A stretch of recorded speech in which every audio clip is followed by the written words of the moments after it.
volta, terceiro bloco do Antenados na Geral, falando sobre o mercado editorial e a literatura evangélica no Brasil. Esse terceiro bloco eu queria focar um pouco mais sobre... Vamos conversar sobre títulos e autores internacionais versus títulos e autores brasileiros, porque talvez isso seja algo que esteja em plena mudança no momento. Eu vou falar uma experiência só para a gente poder comparar da televisão. A Boas Novas, quando começou, ela começou como uma rede de televisão, 24 horas. Então, quando a gente viu que não, a gente precisa fazer uma programação evangélica. Hoje a gente tem programa de humor, a gente tem programa de culinária, de esporte radical, porque a gente entende isso. A gente tem que fazer uma programação evangélica, não só programas evangélicos.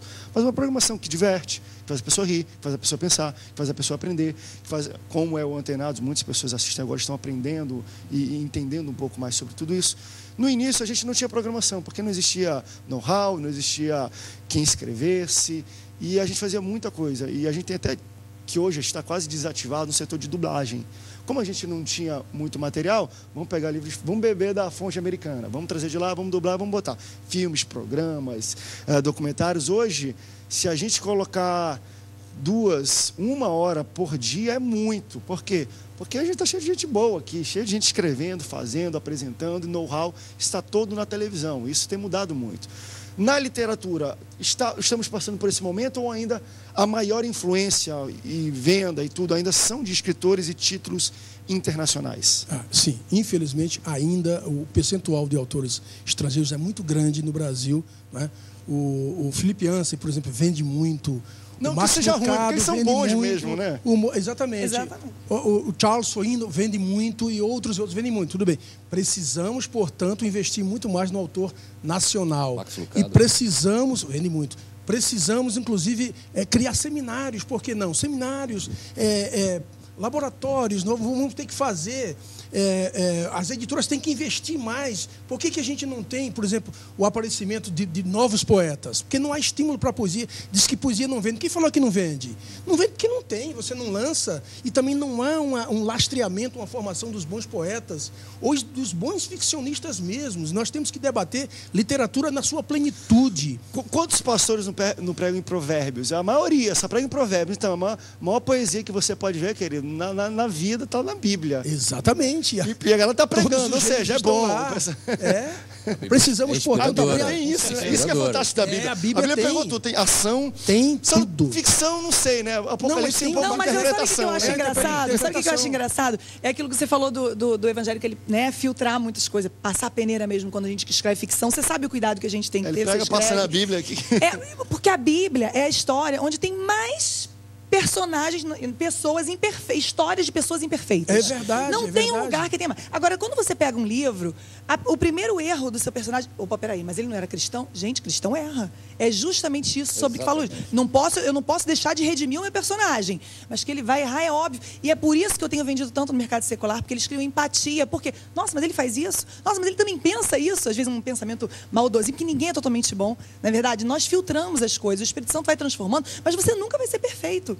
Agora, num livro, eles têm uma cobrança, assim, assídua. Eu tenho muita leitora evangélica também, elas mandam, e elas ficam assim de olho, tô na parte tal do livro, mas não sei não, hein? Aquela parte ali, calma, vai até o final. Eles são, e a Bíblia... Você vê a conclusão, né?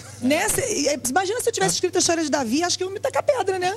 É porque tá na Bíblia. Olha, a Bíblia, pegando aqui um gancho do André, a Bíblia ela não tem ficção, mas ela ensina as técnicas ficcionais. Exatamente. E ela tem material extraordinário para ficção. Daqui foram tirados muitos grandes romances de sucesso. Exatamente. Por exemplo, o Thomas Mann, Prêmio Nobel de Literatura, tirou da história de José a tetralogia, 4 romances que são obras-primas. A tetralogia, Os Jovens José o Provedor, José e seus irmãos. Ele escreveu 4 grandes romances, ganhou o Prêmio Nobel, inclusive. Esse alemão chamado Thomas Mann. Então, há muitas obras-primas que saíram da Bíblia. A Bíblia não é ficção, mas ela dá toda a dica para o gênero ficcional. Ela estimula a ficção. Também. Até fazendo um paráfrase que o Galícia falou, você vê o nosso livro mor, que é a Bíblia, ela mostra personagens reais e que mostram que eles têm as qualidades, mas mostra os defeitos dele. Deus, ele não omitiu o defeito de nenhum personagem bíblico. Então, ele nos mostrou uma camarada que não é uma utopia, ele é algo que pode ser vivido. Você vê, por exemplo, foi falar de Davi. Davi, um assassino, né? Orquestrou mais um assassinato, adultério, mas é um homem segundo o coração de Deus. Então, na verdade, a Bíblia nos estimula a descobrir, pô, se o cara pecou tanto, como é que ele é um segundo o coração de Deus? Aí entra a graça de Deus, o arrependimento, toda a lição que você tira. Eu tenho que descobrir esse segredo.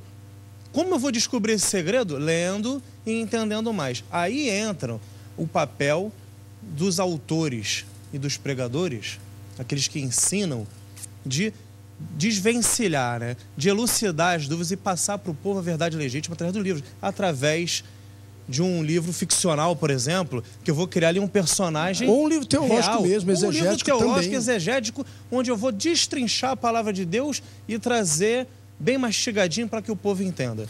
Existe um texto bíblico que, para mim, ele fala muito ao meu coração e me impacta profundamente.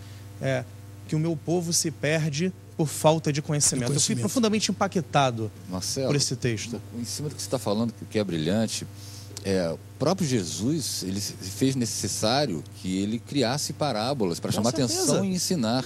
Então a Bíblia não tem ficções, mas o próprio Senhor, ele criou as maiores pregações que eu vejo, sem dúvida, são baseadas nas parábolas de Cristo. Baseado no que você falou agora, recurso literário. É um recurso literário e é uma ficção. Então, tem gente que prega o filho pródigo como se fosse fato. Baseado em fatos reais. Baseado em fatos reais, Jesus criou uma história ficcional. Todo o cenário sociocultural dele aí ao redor. Contextualizado na cultura local ali. Exatamente. Para ensinar. Ele criou um conto, uma fábula. Exato. Então, por que não podemos usar isso hoje ainda? Não, mas deixa eu puxar daí. Aí hoje é usado isso, na verdade. Daí a gente começa a ter títulos, não quero julgar, e eu vou chutar algumas coisas aqui, mas tipo, Jesus, o maior escritor da história, Jesus, o maior líder da história. Aí a gente vem um pessoal de fora que faz um livro de liderança. Augusto Cury arrebenta em cima disso. De servidão, de tudo, que não são evangélicos, não é voltado para o público evangélico, mas ele pega tudo da Bíblia.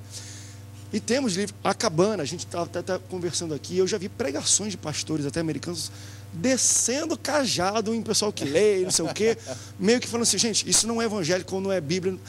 Como é que vocês enxergam o mundo literário pegando da Bíblia, que isso eu acho fantástico, a Bíblia está sendo fonte, está esgotando a fonte, está secando a fonte de tudo que é lugar. O pessoal agora para escrever sobre liderança, para escrever sobre serventia, para escrever sobre trabalho de equipe, para escrever sobre autoajuda, está buscando na fonte bíblica o negócio. Vocês acham isso legal ou pode ser perigoso? Extremamente positivo. Que é positivo. Extremamente positivo, porque você está pegando um exemplo que Jesus realmente queria dar. Ali a mensagem da Bíblia está sendo...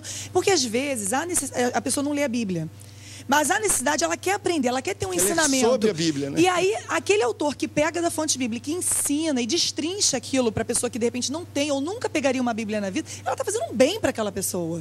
Então eu, da minha forma, desde que você não contraria a palavra de Deus em nada, você está adaptando ela para os dias atuais, para o teu ambiente de trabalho, para o teu ambiente com seus amigos, para a sua família. Até uma lição familiar que você tire.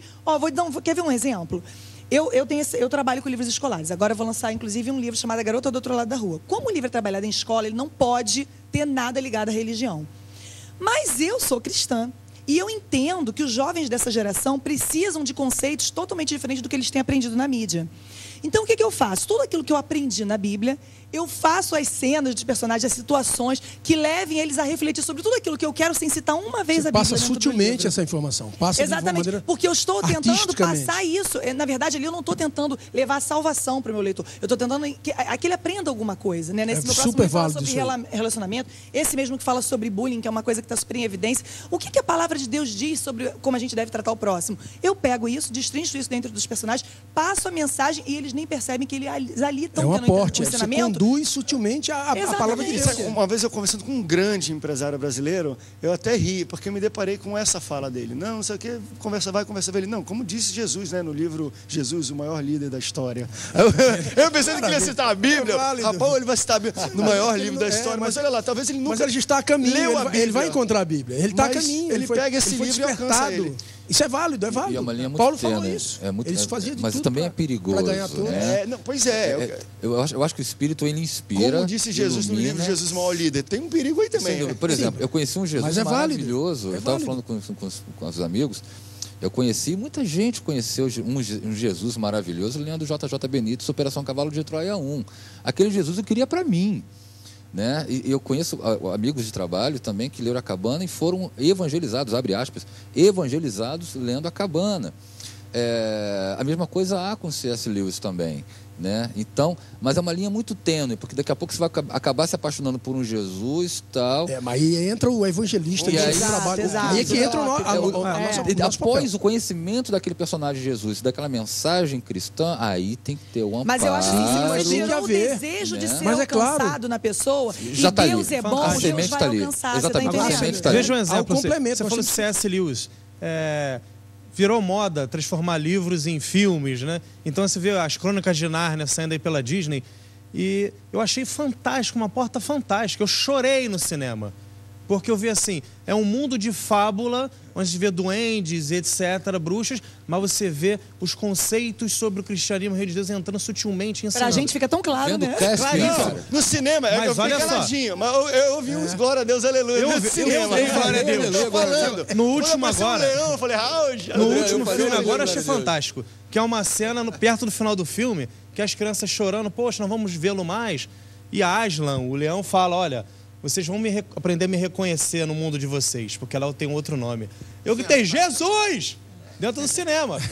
Eu fiquei extremamente Nós estamos tomado. esquecendo que o Brasil foi catequizado por jesuítas. Eles faziam teatros para os certeza, índios. Usando eles Jesus como como os atores. Índios. Depois os você vê a coisa. Ao sair do filme, várias pessoas vieram conversar comigo. Marcelo, eu achei estranho, porque o filme tem fala, mas estava falando de Jesus, falei, opa, olha a porta abrindo para eu evangelizar. E eu sentei calmamente e expliquei para a pessoa sobre Jesus, como ele estava sendo apresentado no filme, e a pessoa depois se interessou em ler o livro.